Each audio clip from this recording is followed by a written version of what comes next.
Cher Brice, cher Jean-Eudes, chers frères et sœurs,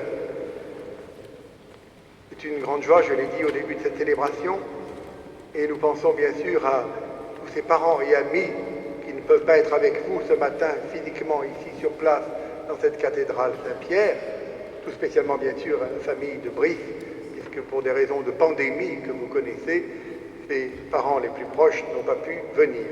Nous sommes unis avec eux par la prière. Fais ton travail d'évangélisateur. Si je n'avais qu'un seul mot à vous dire, chers amis, je pourrais retenir cette belle phrase. Accomplis jusqu'au bout ton ministère. Voilà l'instruction que Paul donne à son disciple. Voilà l'instruction qui vous rejoint aujourd'hui, Brice, Jean-Eudes, alors que dans la joie, nous nous apprêtons à vivre votre ordination presbytérale. Ordonnez, c'est-à-dire tout entier, tourné vers le Christ, donné au Christ, à son Église, aux hommes de ce temps. Voilà ce à quoi vous vous engagez après avoir librement répondu à l'appel de Dieu que l'Église a authentifié. Enseigner, exhorter, convaincre, nourrir avec le pain de vie et les sacrements. À l'image de Paul, athlète de Dieu, donné à la mission de gagner les hommes au Christ, voilà ce que sera votre vie au service de l'Évangile, de l'Église et des hommes. La prison, le froid, la méchanceté humaine, les trahisons, rien ne détourna Paul de l'amour de Dieu et du zèle pour l'annonce de l'Évangile. N'allons pas nous imaginer que ce sont des histoires anciennes. La prison, nous avons un frère libanais parmi nous qui vient nous rappeler que si le Liban aujourd'hui n'est pas un pays persécuté pour des raisons religieuses, ses voisins peuvent l'être, et tant d'autres pays dans le monde. Tant qu'il y aura des hommes, il y aura de l'hommerie. Alors préparez-vous à l'adversité. Comme pour l'apôtre des gentils, c'est toujours sur l'éblouissement d'une rencontre personnelle avec Jésus que s'origine la vocation. Tiré du milieu des hommes, cher Brice, cher Jean-Eudes, prêtre, vous le serez au service de ces mêmes hommes, au service de l'Église. Par l'imposition des mains, vous allez recevoir la plénitude du sacerdoce de Jésus-Christ, pour continuer sa mission sur terre, pour vous porter au-devant des hommes et les gagner au Christ. Comme le prophète Jérémie, mis à part dès le sein de sa mère, ce sont les paroles d'un autre, les paroles du tout autre, que vous serez chargés de transmettre dans un monde parfois hostile, souvent indifférent, mais un monde travaillé mystérieusement par la grâce, qui a faim et qui a soif d'absolu. Pour cela, vous devrez confesser Jésus, Christ et Seigneur. Pour cela, il faudra que vous soyez, l'Évangile vous a rappelé, sel de la terre et lumière du monde. Ce n'est pas rien. C'est une grande dignité, c'est aussi une grande responsabilité. Confesser le Seigneur, c'est accepter de le suivre jusqu'au bout, vous souvenant sans cesse de l'amour, de la joie, de l'ami, de l'époux, jusqu'au don total de vos vies, sans peur, car il est votre roc et votre salut. Confesser Jésus-Christ, c'est croire à la force de la parole, cette parole qui change le cœur des hommes. C'est l'annoncer à temps, à contre-temps. Vous n'êtes pas des gentils animateurs qui font 35 heures dans une ONG, quelle que soit la beauté de cette ONG. Vous êtes prêtre de l'Église catholique. Votre maison devra être accueillante à n'importe quelle heure. Votre téléphone mobile ne devra pas être immobile. Il devra être branché, sauf pendant certains temps de prière, pour être à l'écoute de vos frères et sœurs. Vous devrez être attentifs aussi au rythme de vie des fidèles laïcs qui œuvrent pour l'annonce de l'Évangile avec vous. Bien souvent, ils ont une vie de famille. De plus, bien souvent, bénévolement, la plupart du temps, ils donnent du temps, ils donnent tout l'amour du Christ dans le cadre de leur mission. Sachez-le, il est normal que votre agenda soit bien rempli. Les bonnes journées seront celles où vous vous endormirez fatigué. Vous êtes appelés du milieu des hommes pour être configurés au Christ. Dieu ne nous appelle pas parce que nous sommes des êtres d'exception, vous comme moi, des surhommes, capables de prodiges. Il sait de quoi nous sommes faits. Il sait que nous sommes faibles. Il sait que nous sommes semblables à des enfants, incapables de parler, si ce n'est sous la mouvance de l'Esprit Saint. Dieu nous appelle d'abord pour être avec lui, pour proclamer la bonne nouvelle.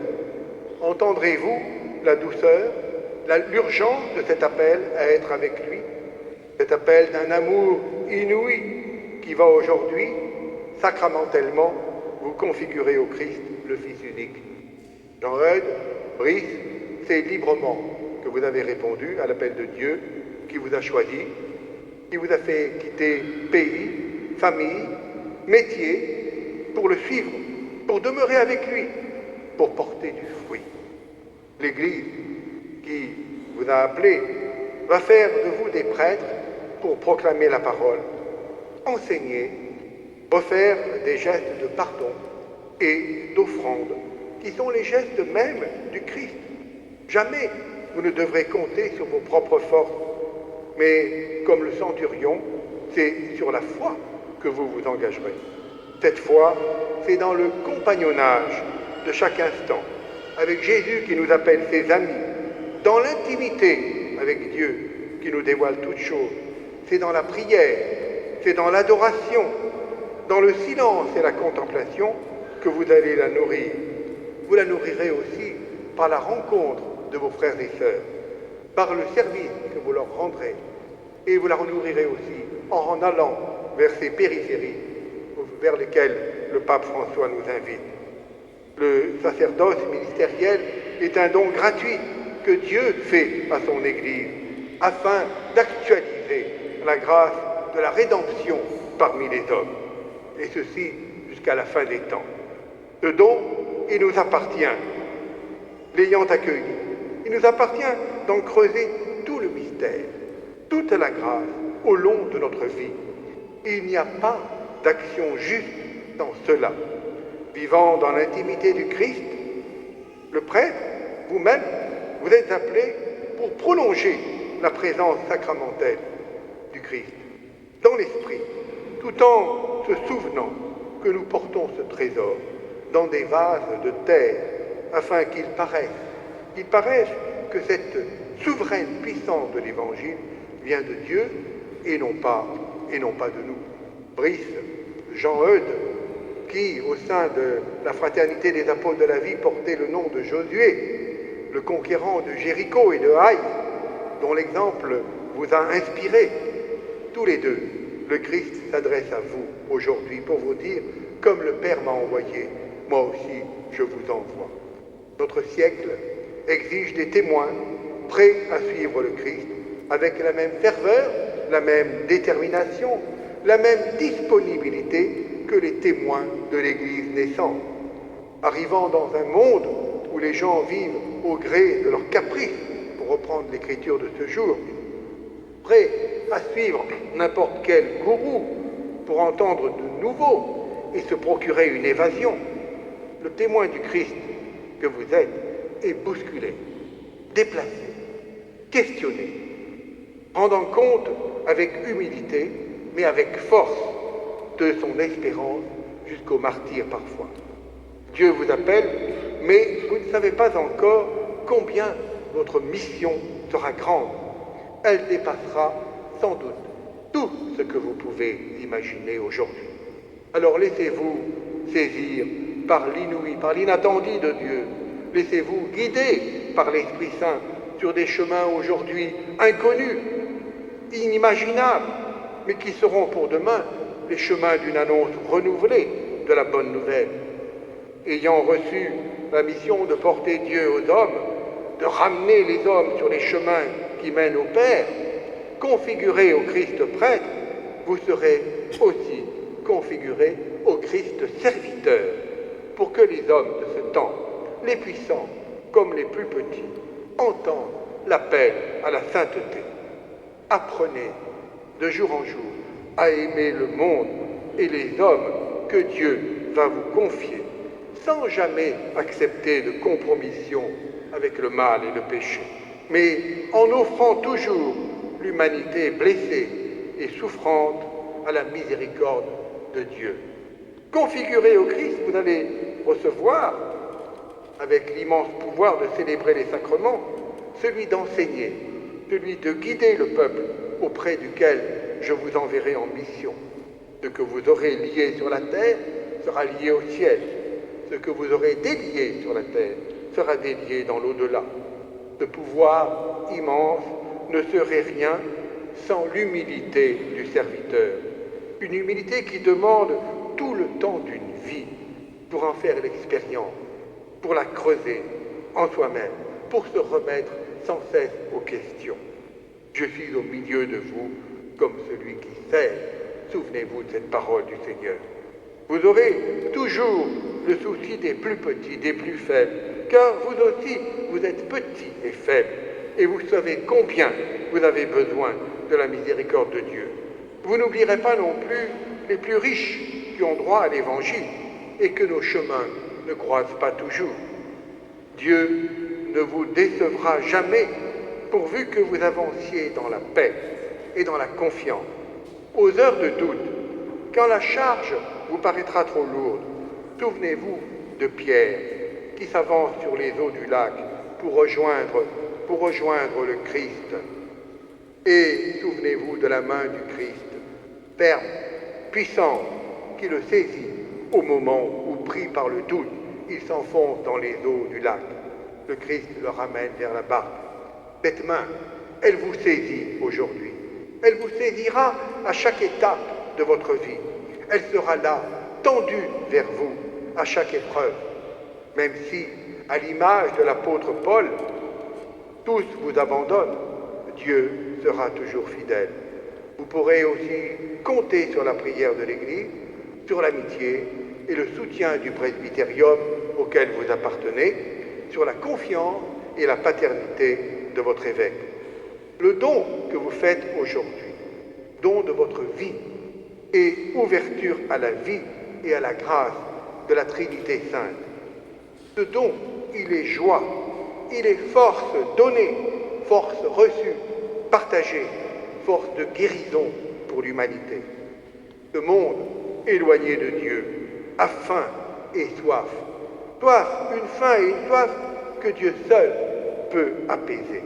La jeunesse, celle à laquelle vous allez partiellement consacrer votre mission, est en quête de sens, perdue dans le supermarché des religions, des sagesses, de l'ésotérisme qui est devenu notre société, qui lui offre rarement une famille stable, encore plus rarement une famille qui soit une petite église, selon la belle expression du Saint-Pape Jean XXIII.